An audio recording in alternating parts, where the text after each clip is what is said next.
Здравствуйте. Легализацией угнанных автомобилей в России занимается полиция. Полицейские отслеживают машину, угоняют, отдают в гаражи перебивать ВИН-код, затем делают документы, продают. Именно поэтому раскрываемость угонов настолько низкая. В Москве не превышает 7%. 93% угнанных автомобилей не находят, поскольку самих себя никто ловить не станет. Когда оперативник из Тольятти Карасев предложил алгоритм идентификации угнанных автомобилей, разработав конфликт трех баз, милиция его тут же арестовала. Карасев замахнулся на бизнес-коллег, сразу поплатился. Поскольку законы в России пишутся не для начальства, а для простых людей, помимо обычных угонов, полиция занималась угонами под заказ. Основными заказчиками выступали депутаты Госдумы, сенаторы Совета Федерации, генералы ФСБ и полиции, региональные начальники, все, кто с непроверяйками, мигалками, кого нельзя останавливать и кому полагается присягать, путая отечество и ваше превосходительство. Угон под заказ неприкасаемых самый дешевый, по тарифам полиции от 5000 евро. Если бытовой угон требует серьезной подготовки, времени, техники, профессионализма, то угон для депутата является самым легким. Нужно лишь определиться с машиной, выслушав пожелания заказчика, отследить, погасить противоугонку, доставить клиенту. Щепетильное изменение ВИН-кода не требуется. Достоверные документы не нужны. Ведь автомобиль не смеют останавливать, проверять никто никогда не будет. Угон для депутата под ключ включает в себя командировочного угонщика, автовоз, таможенника, который впустит машину на темную территорию. Пересечение границы – самое дорогое в пакете. Важное условие депутатского угона – брать машину желательно за границей. Она и посвежее, и получше, и без возможности обнаружения. Самое главное – без страшного первого хозяина. В России любая понравившаяся машина непременно окажется либо бандита, либо силовика, либо их любовницы. Из-за границы, даже если это был какой-нибудь министр или президент, черную метку не пришлют. Но в последнее время даже депутатам стало опасно ездить на угнанном. Возросли риски, общая нервозность. Главное, за граница захлопнулась. Прежде машину из Германии перегоняли в Россию за одну ночь. Теперь нужны автовозы, корабли, поезда, границы, таможенники дружественных стран. Угнать внутри страны тем более страшно. Интересные варианты под опасными людьми, быстрыми на расправу. Требовалось найти выход. МВД вышло с предложением разрешить самому себе ставить на учет угнанные машины и опубликовало на сайте правительственных нормативно-правовых актов законопроект. Целью документа названа «Защита законных интересов россиян». Инициатива предполагает изменение действующего порядка, который запрещает регистрацию транспортных средств, объявленных в розыск, независимо от обстоятельств их приобретения. В министерстве утверждают, что после нападения России на Украину иностранные правоохранительные структуры перестали отвечать на запросы российской стороны. Из-за этого, как следует из документа, невозможно достоверно установить факт хищения автомобиля и обстоятельства, при которых он был объявлен в розыск. Поэтому надо разрешить легализацию угнанного в недружественных странах транспорта с беспрепятственной постановкой на учет и выдачей российских государственных регистрационных знаков. Объясняя право на угон, МВД, надув губы, имитируя обиду, тычет в нос немцев и сообщает, что Германия не ответила на 123 запроса об автомобилях, обнаруженных в России и находящихся в международном розыске. Российская полиция внезапно нашла, Европа даже не подняла трубку. В отдельную тему выведены автомобили, неправомерно и необоснованно объявленные в международный розыск Украиной. Но это не депутатские машины для генералов, это угоны оккупационной армии, кормовая база лейтенантов, майоров, зарабатывающих мародерством. МВД России старается решить вопрос сразу для всех, кто с ними в бизнесе, наладить новый механизм не только для обслуживания прежних заказчиков, но и для тех, кто взялся за угоны только теперь. Государство-мародер помогает населению мародеров ездить на ворованном. Коварство Советского Союза в том, что он готовился играть в долгую. Многие ситуации спрогнозировал на века, создав предпосылки для неразрешимых конфликтов даже после своей смерти. Самый непреодолимый сценарий – границы республик. Они проложены поперек национальных территорий, теперь люди живут не на своем месте. Казахстан. Поначалу был маленькой автономией в составе Киргизии, Затем получил столько русской земли, что перестало хватать казахов. Но коварство не всегда выглядит настолько прямолинейно. В советской поваренной книге написано «погасите соду». Странный совет, пожароопасный. И как правильно поджечь соду, чтобы ее потом погасить. Нынешняя молодежь не понимает ухмылку старших, опасливо избегая уточнений. Фотограф проявил выдержку. Фраза повисает минутой молчания, не имеет разгадки, оставаясь иллюстрацией советского коварства неясного генеза. Недавно сдетонировала еще одна мина замедленного действия в Казахстане. Путин для Казахстана временами друг. Сегодня по заказу ФСБ Казахстан отдает на съедение Путину людей, приехавших за убежищем. Законы Казахстана во многом копируют русские. Среди прочего, у казахов есть российское заболевание – камеры фото-видеофиксации на дорогах. Они во многих странах кормят экономику штрафами, достигнув максимального разгула в России, докатившись волной подражания до Казахстана. Полиция Казахстана ведет неравный бой с населением, желающим уклониться от штрафов. Суд Караганды признал Нурлана Бисимбаева виновным в управлении автомобилем, оборудованным устройствами или материалами, препятствующими идентификации государственного регистрационного знака, либо позволяющими скрыть его или видоизменить, и назначил наказание в виде административного ареста на 1 сутки и лишения права управления на 1 год. Машина Нурлана Бисимбаева – советская «Волга» ГАЗ-24 второй серии. У любой 24-ки конструкции предусмотрен кривой стартер, он же заводная рукоятка. Это кочерга странной формы, штатно лежащая в багажнике рядом с инструментами, позволяет в 3 оборота завести мотор с мертвым аккумулятором. Технологическое отверстие под рукоятку располагается за номером. И чтобы не откручивать его всякий раз, заводская конструкция предусматривает откидной кронштейн на пружине. Он позволяет отогнуть номер, вставить рукоятку, завести мотор. Как только рукоятка вынута, пружина сама возвращает номер в правильное положение. Полиция во всем мире не очень умная. Казахстанская решительно вырвалась вперед в этом зачете, став самой глупой в мире. Инспекторы ГАИ остановили «Волгу», обвинили водителя в том, что его машина образца 1970 года специально оборудована запрещенным устройством для скрытия номера. Советский Союз заранее знал о будущем Казахстана и приготовился. Водитель объяснил и показал, но ГАИ не поняла и направила материалы в суд, стараясь достойно изобличить и покарать изворотливого автовладельца. Чтобы полиция оставалась максимально неумной, требуется сопоставимо недоразвитый суд и такая же прокуратура, иначе правоприменительная практика даст трещину. Выяснилось, что Казахстан в уничтожении судов и полиции Россию догнал и в состоянии перегнать.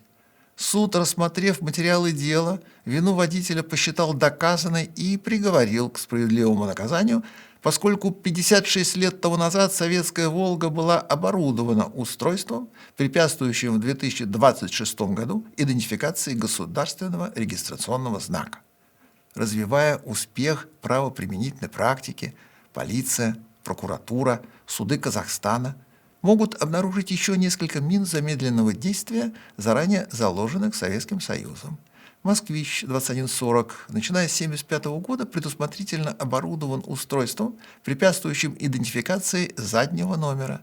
Задний номер крепится к кронштейну, поскольку скрывает заливную горловину бензобака. И водители СССР, приезжая на заправку на всех прочих «Москвичах», умышленно скрывали номера. Эта система штатно ставилась на «Москвичи» с 1956 года и оставалась на всех моделях – на 402, 403, 407, 408, на 12 и на 2140. Если дать команду полиции, они отыщут, суды накажут, прокуратура одобрит, СССР восторжествует. Его давно нет, но дело его живет. Самый узнаваемый логотип в мире – «Мерседес». Фирма, чью эмблему знают все и везде. Слава, выходящая за пределы репутации. «Мерседес» известен даже там, где его нет, даже тем, у кого его нет. Хотя по историческим меркам «Мерседес» не самый древний. Японская гостиница Нисияма Ансен открыта в 705 году, 1321 год тому назад. Работает до сих пор. Ну, кто про нее слышал? Итальянская стекольная фабрика «Боровьер и Тоса» открылась в 1295. Сейчас ей 731 год. Ну, правда, есть те, кто про нее знает. Даже Беретта, основанная в 1526 году, без перебоев работает 500 лет и на слуху в основном благодаря Голливуду. А уж как выглядит ее логотип, знают только специалисты. Но Mercedes-Benz, которому ровно 100 лет, в мире самый известный. Известнее и популярнее более исторических и надежных. Автомобильная репутация людям понятнее и ближе, чем японская гостиница, муранское стекло или пистолет. Чем Mercedes настойчиво злоупотребляет, полагая, что его авторитета хватит на любые издержки. Mercedes провалил проект Майбах, замахнулся на максимальный престиж, полез на Олимп, но там оказалось занято. Mercedes не справился с коммерческим транспортом, стыдливо приклеивая свою эмблему то на французский Renault Kangoo, то на главного врага Volkswagen Crafter. Mercedes провалил затею с пикапом X-класс, 3 года безуспешно выдавая Nissan Navara за породистого немца. Электрический Гелендваген G580 EQ, главный Гелендваген на земле, самый электрический, провалился. В апреле 24 года появился, в январе 26 умер, став эпитафией в заводском колумбарии. Мерседес умеет опаздывать. Он опоздал с Майбахом, с пикапом, теперь опаздывает с электромобилями. Они уже ни к селу, ни к городу, а Мерседес до сих пор этого не понял и все еще надеется. Гелендваген не должен быть электрическим. Более правильная стратегия – вывести электромобили в автономный вид, придумать им совсем другой облик и развести по разным комнатам, чтобы не путались под ногами. Оплывшие, тягостные, некрасивые электромобили Мерседеса отлично заняли позицию на отшибе и не сильно испортили своей неопрятностью основной модельный ряд. Но Гелендваген по ошибке оставили в общем семейном ряду, но на батарейках, и научили только одной полезной функции – танковому развороту на месте. На бездорожье такой маневр не нужен. Это плюс для города, где всегда тесно, и вертеться на пятачке надо по несколько раз в день. В этом очередная ошибка Мерседеса. Научите повышенной изворотливости тех, кто у вас для города, а не тех, кто якобы для деревни. В остальном электрический Гелендваген разочаровал. Особенно запасом хода, про который не получилось красиво наврать даже в рекламе, всего 468 километров. Зная свою целевую аудиторию, Мерседес до последнего надеялся, что клиенты внезапно захотят стать не самыми сильными в потоке, а всего лишь модными на общих основаниях. Дело в том, что главная причина, по которой во всем мире покупают Гелендвагены – звук мотора. Людям нравится не то, как Гелендваген выглядит, не то, как он стоит в пробке рядом с дешевыми, а то, как он голосит на всю округу. И тут внезапно в ответ тишина. Статистика констатирует, 2025 год стал абсолютным рекордом для Гелендвагенов. 49 700 проданных автомобилей по всему миру. Гелендваген достиг самых высоких показателей с момента своего появления. По сравнению с 2024 годом рост 23%.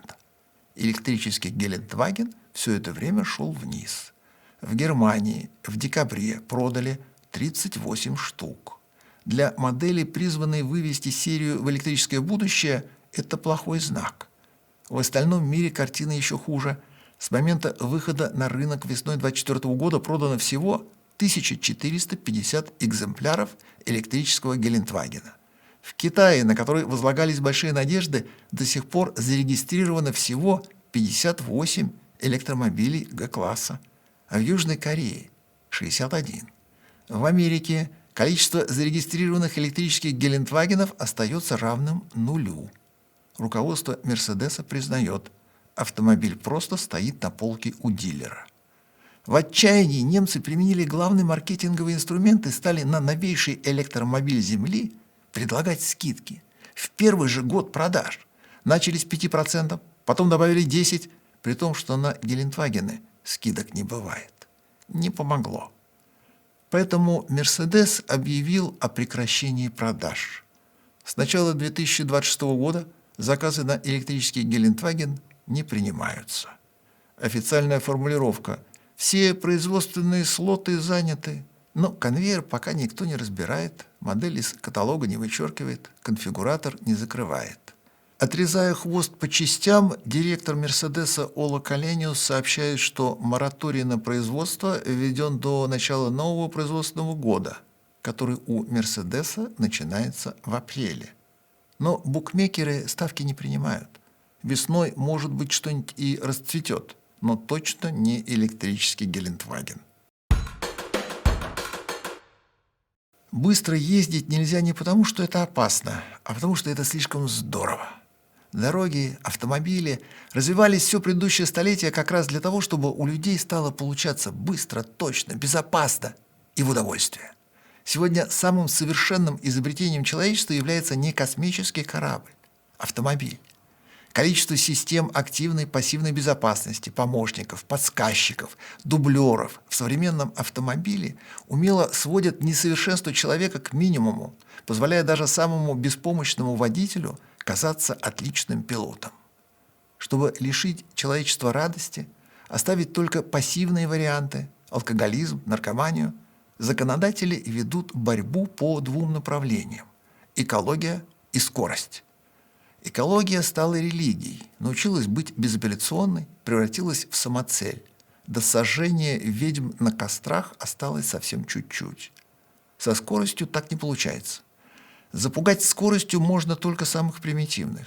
Поэтому параллельно решается еще одна задача, глобальная – увеличение поголовья примитивных. Заодно законопослушных, управляемых, безвольных. Самая большая сложность.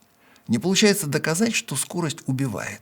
Если в экологической религии доказательства не требуются, там все равно никто ничего не понимает, измерить увеличение СО2 на 1% никто не в состоянии, пугается исключительно в силу собственной глупости, то скорость хорошо измеряется. Статистика доступна. И никак не получается обмануть выводом, что чем скорость выше, тем смертей больше. Как раз наоборот. Чем скорость выше, тем смертей меньше. Потому что люди гоняют в удовольствие, а не ради самоубийства. Потому что люди отлично пользуются всеми инструментами и системами, сбрасывают где надо, мчатся где можно. И на безлимитных германских автобанах они как начали красиво ездить в 1934 году, так до сих пор и не вымрут всей страной. В России такая же тупиковая ситуация. ГАИ констатирует, что чем выше разрешенная скорость, тем меньше аварий. Поэтому даже в России разрешено 130, которое по факту 150, и никто ничего не может с этим поделать. Германия ближе других к запрету автомобиля.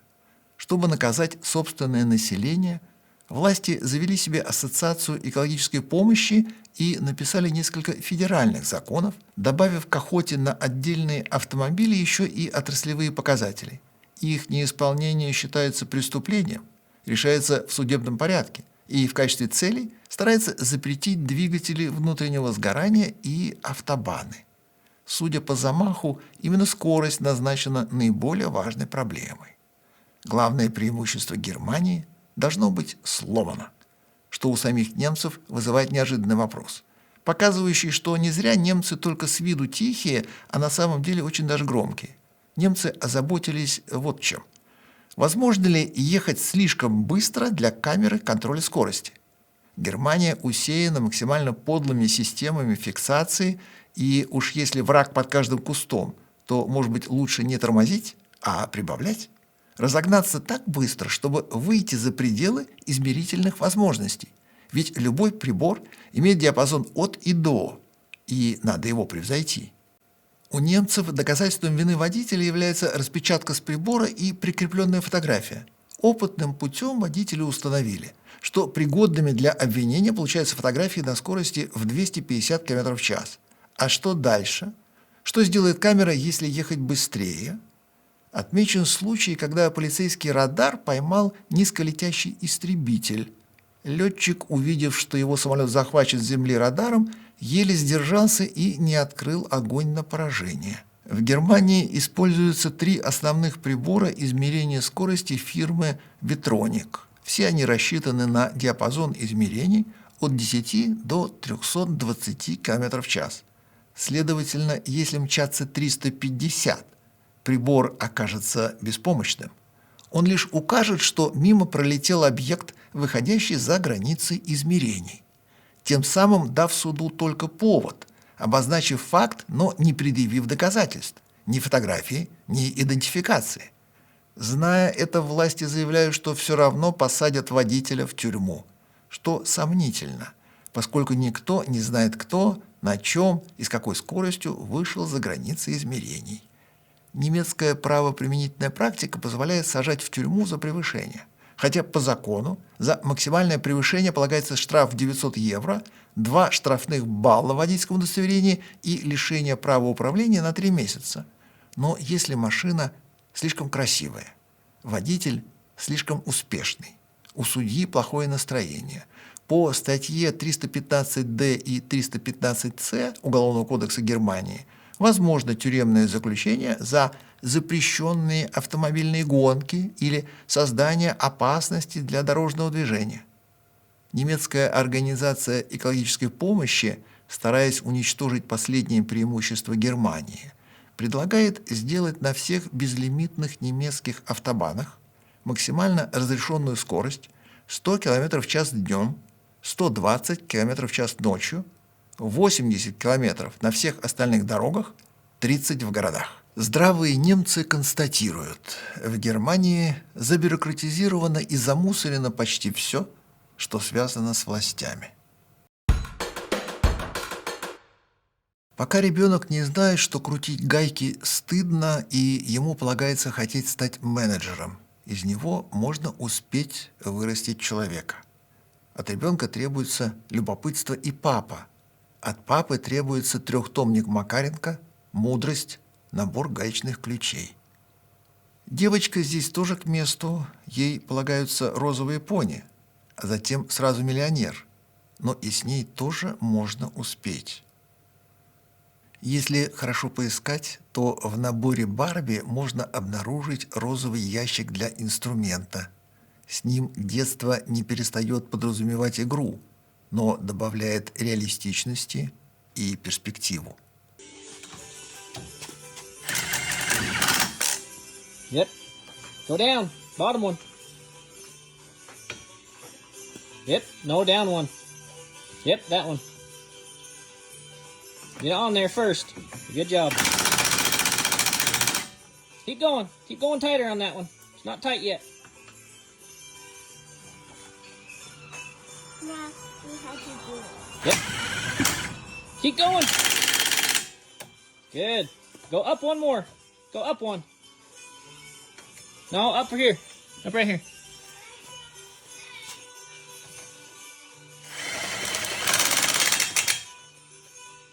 Okay, on the side. Right here.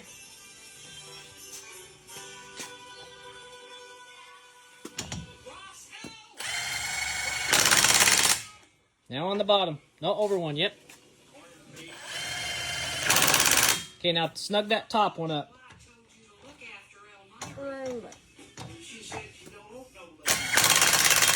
Attaboy. Good job. И тут нет разницы, кто из детей перспективнее и из кого следует делать человека. Yep, that works, baby. That is right there for you. So how do you jump over this? So I work now. Интересная жизнь не только у слесарей. Жестянщики тоже заняты увлекательными делами. И если уж вставать на хорошую жизненную дорогу, то во всю широту возможностей. Тем более, что поиграть с папой во взрослое – мечта всех, но удается не каждый. Когда папа допускает до двигателя – это высшая степень доверия и отличная перспектива стать мотористом. Покладистая девочка должна соответствовать маминому представлению о прекрасном, бабушкиной мечте об удаче. Поскольку девочка ни про себя, ни про чужие мечты может еще ничего и не знать. Правильный вариант – не ждать, действовать.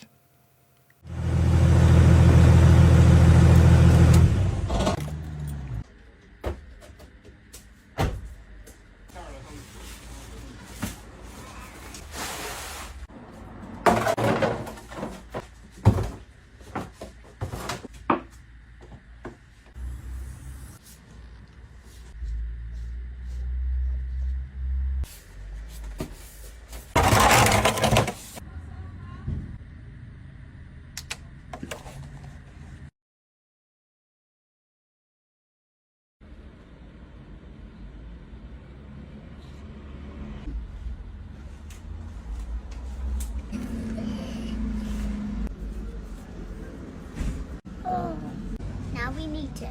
But the green pill, I can't.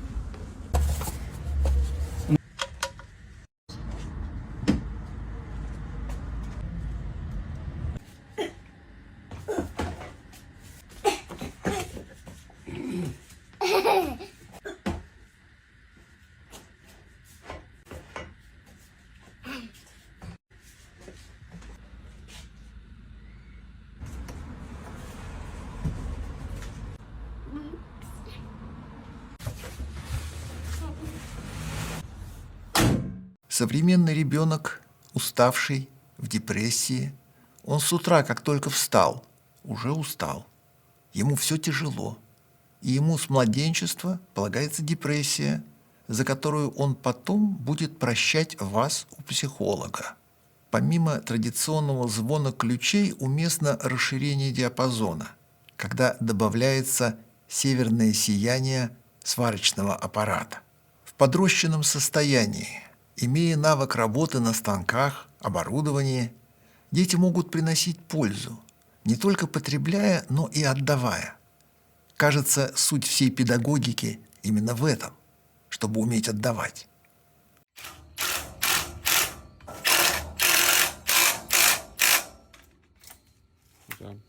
Thank you.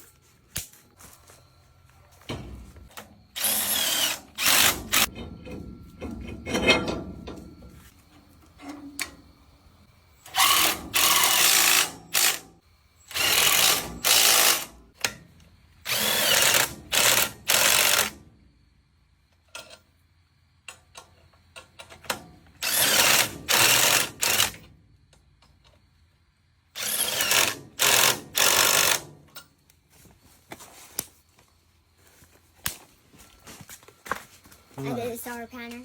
Good job. I saw you do the star pattern. You did good. Thank you.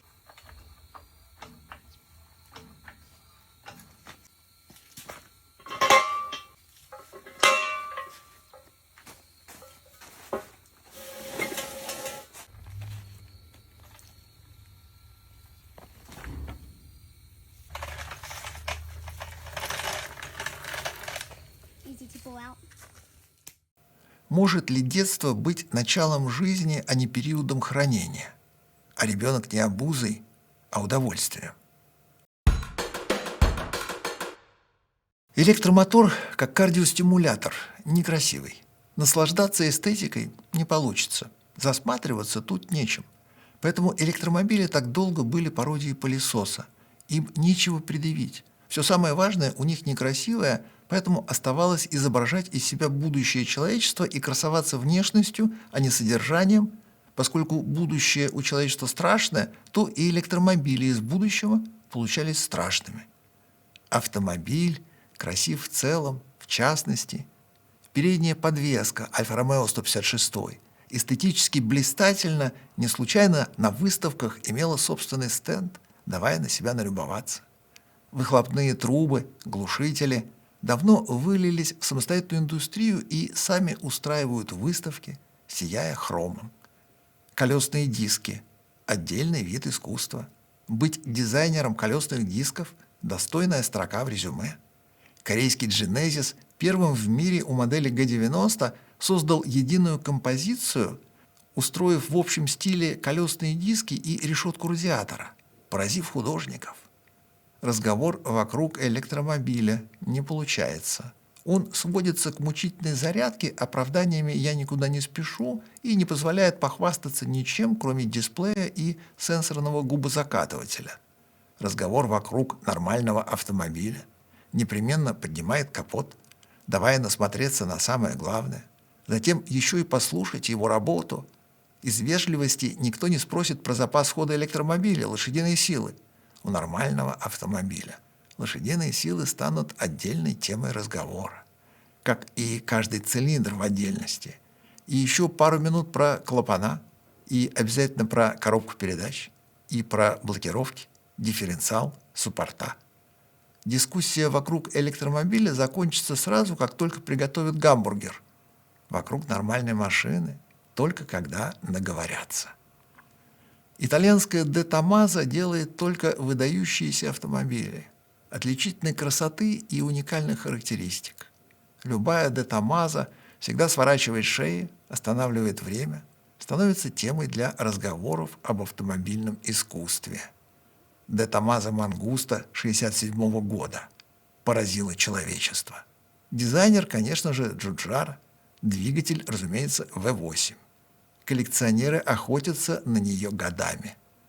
Де Томазо Пантера 1971 года – работа американского дизайнера Тома Тьярды с полагающимся V8. Главное место, где сегодня можно купить Пантеру – Сотби.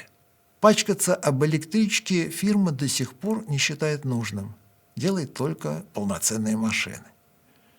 Де Томазо затеяла новый автомобиль – P900. Не для дорог общего пользования, не для гонок, сразу для коллекции. Тираж ограничен только 18 экземпляров ручной работы по 2,5 миллиона евро. Фаберже, но с двигателем.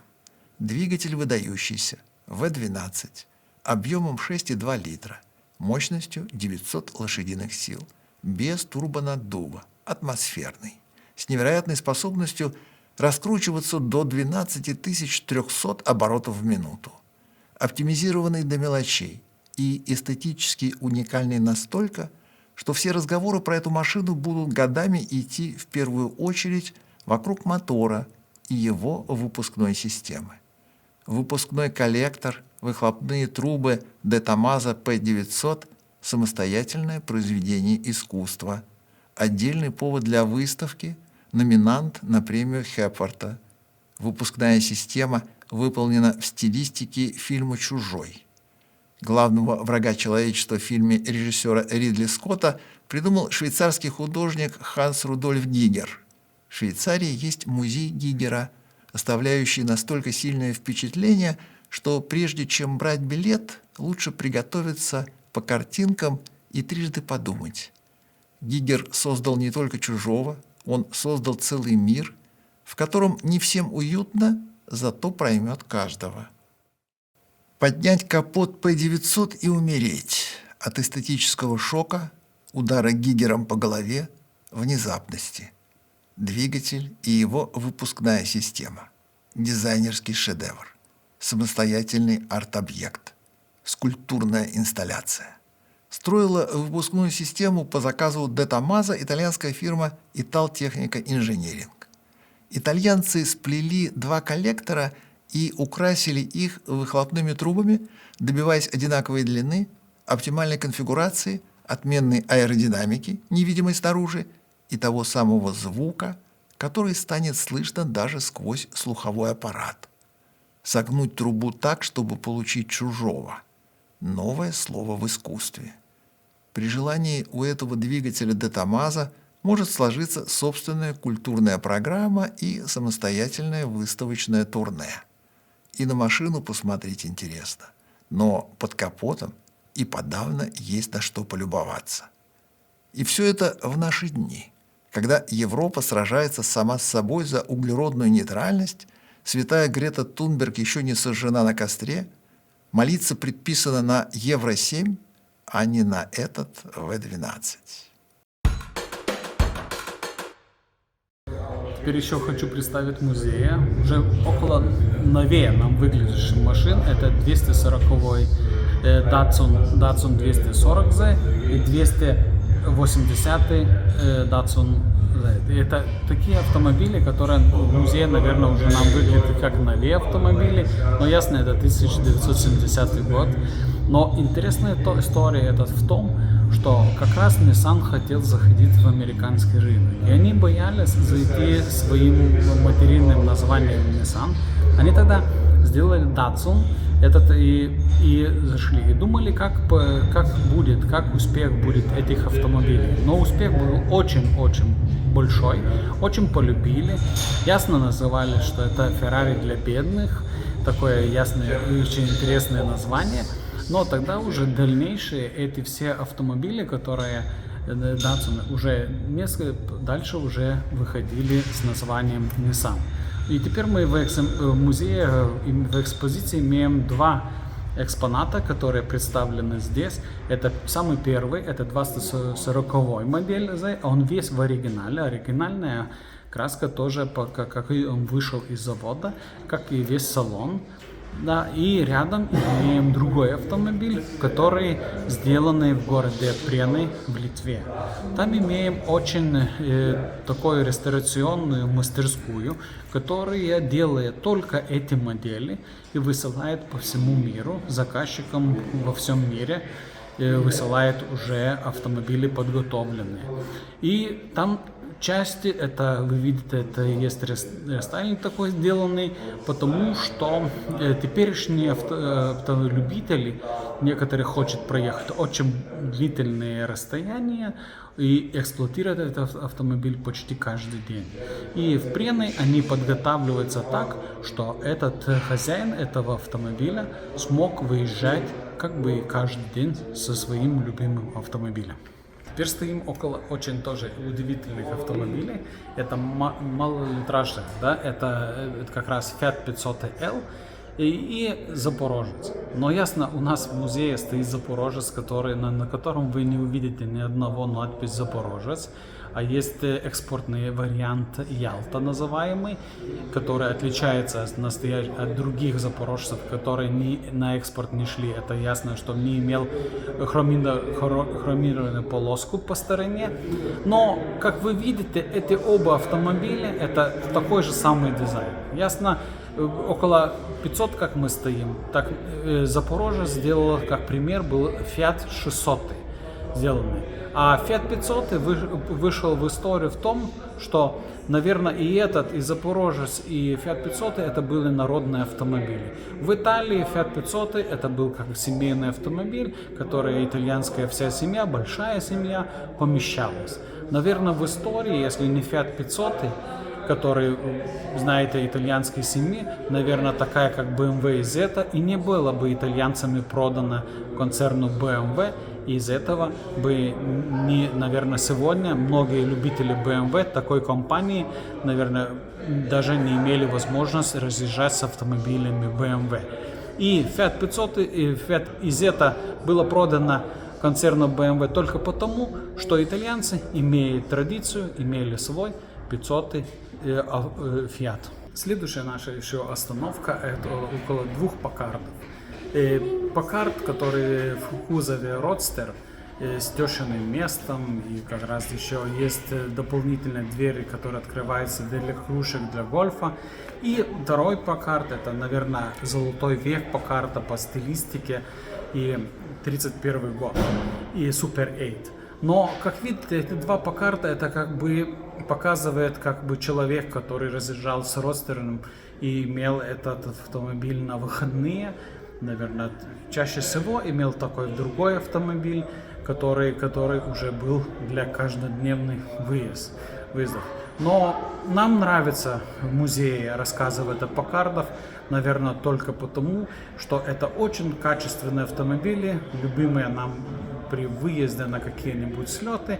Еще в том, что, наверное, Паккард один из самых, и сам учредитель этой компании имел самый красивый девиз в продаже своих автомобилей. Наверное, если в других автомобилях все хотели сказать, кто мы такие, и гордиться этими, так единственный Паккард говорил, если хочешь знать, что такое Паккард, спроси у ихнего собственника. И собственник, он всегда знал, что только хорошими словами высказываешься о Паккарде. Вопросы, ответы, реплики. Борник. Новый Мерседес С-класса, как дворец в цыганском стиле. Может быть трижды дорогим и оставаться дешевкой. Хейдер Юрий. У последнего Мерседеса С-класса одна фара стоит 5000 евро. Но проблема не в цене, а в огромных линзах, которые слишком тяжелые, внутреннее крепление не выдерживает, вся конструкция выпадает и тупо светит в пол. Починить никак нельзя, фара неразборная. Заказали новую. Привезли уже с упавшей оптикой. Снова заказали новую. Подключили.